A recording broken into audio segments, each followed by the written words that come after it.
আসসালামু আলাইকুম বন্ধুরা, আপনার নতুন চ্যানেলের দুটো সেটিংস অত্যন্ত গুরুত্বপূর্ণ। এই দুটো গোপন সেটিংস যারা চালু করবে না তারা বছরের পর বছর ইউটিউবে খাটবে, কিন্তু তাদের চ্যানেলে ভিউয়ার্স সাবস্ক্রাইবার গ্রো অনেক দেরিতে আসবে।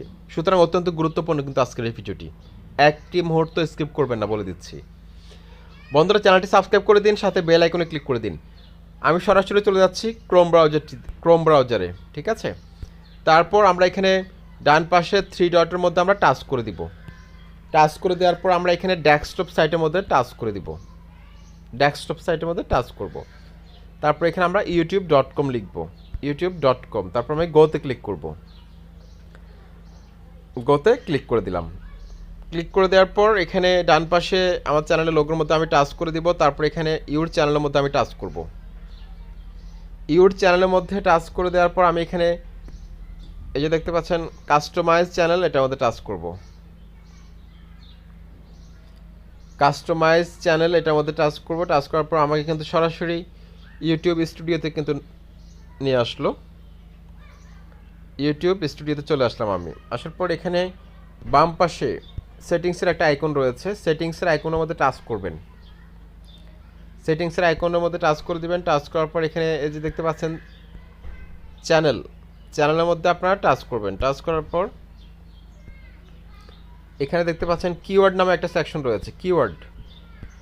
এখানে দেখুন একটা সেকশন রয়েছে কিওয়ার্ড। এই বক্সটার মধ্যে যে কিওয়ার্ডগুলো ব্যবহার করেছি আমি, এই কিওয়ার্ডগুলো আপনার চ্যানেলের ক্যাটাগরি অনুযায়ী আপনাকে ব্যবহার করতে হবে। তাহলে কিন্তু ইউটিউব অ্যালগরিদম বুঝতে পারবে যে আপনার চ্যানেলটা কার সামনে নেওয়া দরকার, কোন দর্শক আপনার চ্যানেলটা দেখবে, কার কাছে পৌঁছে দেওয়া দরকার। ইউটিউব অ্যালগরিদমকে বোঝাতে হবে আগে, তাহলে কিন্তু ভিউজ আসবে। তো এখানে আপনার চ্যানেলের নামটা আপনি বিভিন্নভাবে ঘুরিয়ে পেঁচিয়ে লিখবেন, যাতে করে দর্শকরা যেভাবে সার্চ করেন না কেন আপনার চ্যানেলটা যাতে খুঁজে পায়।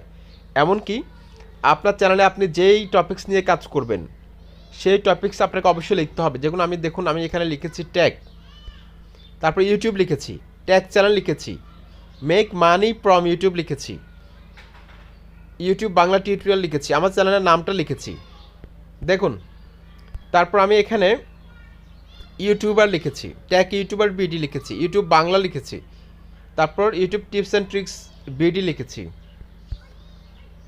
আর্ন মানি অনলাইন লিখেছি। দেখুন আর্ন মানি অনলাইন, আপনাদেরকে দেখাই, আর্ন মানি অনলাইন লিখেছি, ইউটিউব টিপস লিখেছি, হাউ টু লিখেছি। অর্থাৎ আপনার চ্যানেলটা যেই ক্যাটাগরির, সেই ক্যাটাগরির কিওয়ার্ডগুলো, মেন কিওয়ার্ডগুলো আপনাকে এখানে চ্যানেল কিওয়ার্ডের মধ্যে যুক্ত করে দিতে হবে চ্যানেল খোলার পর, যদি ভিউজ না পান। ওকে, এটা গেছে। এখন আমার সেটিংস, দ্বিতীয় নম্বর যে সেটিংসটা আমাদেরকে চালু করতে হবে সেটা হচ্ছে বন্ধুরা, বাম পাশে আমরা এখানে কন্টেন্ট আইকনের মধ্যে টাচ করব। এই যে দেখুন কন্টেন্ট আইকন, এটার মধ্যে আমরা টাচ করে দিব। কন্টেন্ট আইকনের মধ্যে আমরা টাচ করে দিব। টাচ করে দেওয়ার পর আমরা, আমাদের সামনে কিন্তু অনেকগুলো ভিডিও চলে এসেছে, আমরা যে কোনো একটা ভিডিওর মধ্যে আমরা টাচ করব। টাচ করার পর ভিডিওটা কিন্তু এডিট সেকশন আমরা চলে আসলাম। পেজটা একটু উপরের দিকে তুলবো, একটু নিচে যাবো, একদম নিচে চলে যাব, ঠিক আছে।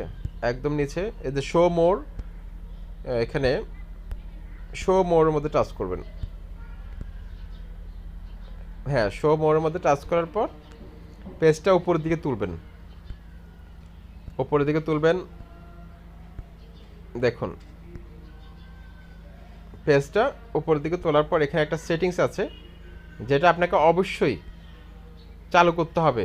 এটা যদি আপনি চালু না করেন সেক্ষেত্রে কিন্তু আপনার দর্শকের সামনে কিন্তু আপনার ভিডিওগুলো কিন্তু পৌঁছবে না, আপনার ভিডিওগুলো কিন্তু দর্শকের সামনে যাবে না। দর্শকের সামনে যদি না যায় সেক্ষেত্রে আপনি ভিউজ পাবেন না। এই যে দেখুন এখানে এই বক্সটা সবসময় এরকম রাখবেন, এই বক্সটা সবসময় এরকম রাখবেন। এখানে লেখা আছে কি, publish two subscriber feed and notify subscriber. অর্থাৎ এটা যদি চালু থাকে তাহলে আপনার সাবস্ক্রাইবারদের কাছে আপনার ভিডিওর নোটিফিকেশান যাবে, আদারওয়াইজ নোটিফিকেশান যাবে না। নোটিফিকেশান গেলেই কিন্তু ভিউজ আসবে, ঠিক আছে। এই দুটো সেটিংস অবশ্যই ভিডিওর মধ্যে চালু রাখবেন। আশা করছি ভিডিওটি ভালো লেগেছে, চ্যানেলটি সাবস্ক্রাইব করে সাথে থাকুন। আসসালামু আলাইকুম।